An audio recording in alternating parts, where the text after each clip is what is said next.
स्वागत है आपका केजी श्याम इंग्लिश क्लासेज में।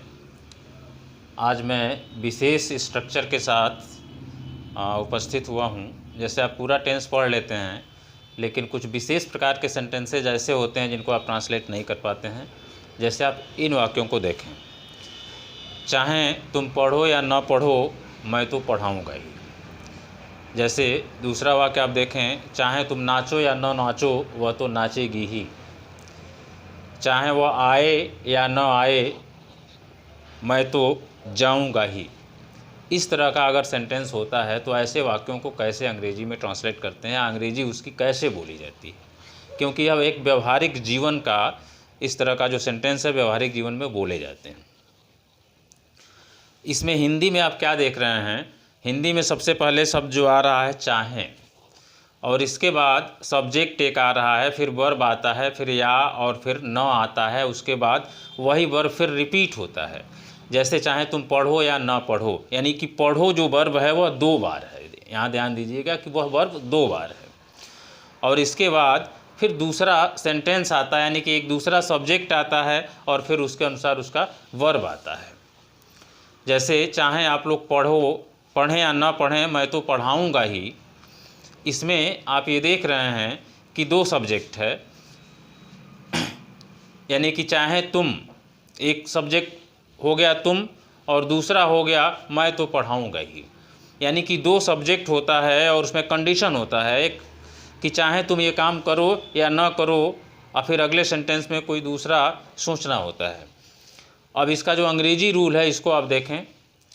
सबसे पहले आप लिखेंगे वेदर, वेदर के बाद आएगा सब्जेक्ट, यानी कि अकॉर्डिंग टू टेंस सब्जेक्ट आएगा, वेदर प्लस सब्जेक्ट। जब सब्जेक्ट आपने रख दिया, इसके बाद वर्ब आएगा और फिर आर होगा, ओ आर, आप जैसा कि आप देख रहे हैं ओ आर, और इसके बाद आर के साथ ही नाट का प्रयोग होगा, और नाट के बाद जो है सेकेंड सेंटेंस होगा। जो सेकेंड सेंटेंस होगा वह किसी भी टेंस में हो सकता है, वह फ्यूचर में हो सकता है, प्रेजेंट में हो सकता है या पास्ट में हो सकता है। जैसे पहला एग्जाम्पल जो आप देख रहे हैं कि चाहे तुम पढ़ो या ना पढ़ो मैं तो पढ़ाऊँगा ही। तो चाहे तुम पढ़ो या ना पढ़ो, यह जो सेंटेंस है यह प्रेजेंट इंडेफिनिट का है, और इस वेदर वाले रूल से हम बनाते हैं। तो whether you read or not, यानी चाहे तुम पढ़ो या ना पढ़ो की अंग्रेजी हो गई whether you read or not, और इसके बाद है मैं तो पढ़ाऊँगा ही, यानी कि एम्फेसिस ऑन सब्जेक्ट है ये फ्यूचर इंडेफिनिट में। I will teach, whether you read or not I will teach, ध्यान दीजिएगा। आई शैल टीच अगर होगा तो सिंपल हो जाएगा, जबकि यहाँ है कि मैं तो पढ़ाऊँगा ही, यानी कि whether you read or not I will teach.